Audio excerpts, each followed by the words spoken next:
Bũrũri wa Kenya nĩ ũnyitanĩire na thĩ yothe kũririkana andũ arĩa makuruhanĩtio mĩtino-inĩ ya barabara mambura marĩa mahanĩkire mwena wa Naivasha County-inĩ ya Nakuru. Hĩndĩ ya mambura ma mũthenya wa ũmũthĩ, ndari kuma rũhonge rwa NTSA nĩcionanĩte atĩ gũkinyanĩria na rĩu andũ 3,000 nĩo makuĩte kumana na mĩtino ya barabara na ĩrĩa icũngĩrĩirio nĩ ũtwarithia wa ngari hatarĩ kĩharĩro o ũndũ ũmwe gũtwarithia ngari ndereba arĩ mũrebi.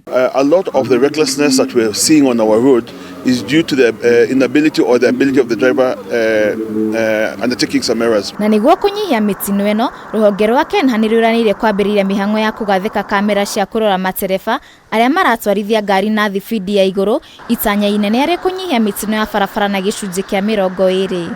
Various places have been identified in which there is a process of trying to procure those cameras that will ensure that there is enforcement in terms of overspeeding, and we anticipate that with that measure we shall reduce accidents by 15 to 20%. Kũringana na injinia mũnene kuma KENHA Ezekiel Fukwo, mĩhang'o ya kũgathĩka kamera ici ĩtanyĩtwo kũrĩkĩrĩra mũthia-inĩ wa mwaka ũkĩte, akiuga nĩ makũranĩte kũrĩa kamera ici kũgathĩkwo.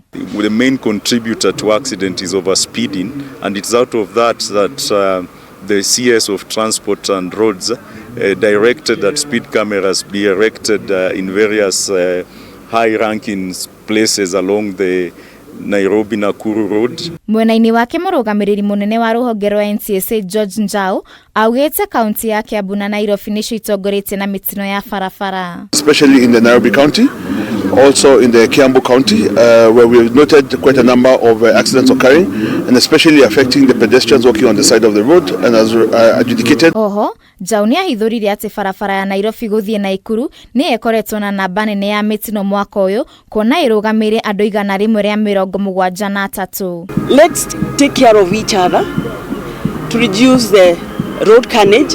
If we all do what we have to do, I'm sure we can help NTSA. Ningĩ nĩ oretie atwarithia ngari makorwo na ũigĩrĩrĩki marĩ barabara-inĩ na mũno makĩria ihinda-inĩ rĩrĩ kũrĩ na mbura nene. It is a responsibility of the driver who's operating the vehicle. We all are aware that you're not supposed to cross a flooded road or a swollen river. But we have seen an increase of people still tempting fate by crossing rivers even when they're provided with warnings. Handũ-inĩ ha Kameme TV, njĩtagwo Wambui wa Ndirango.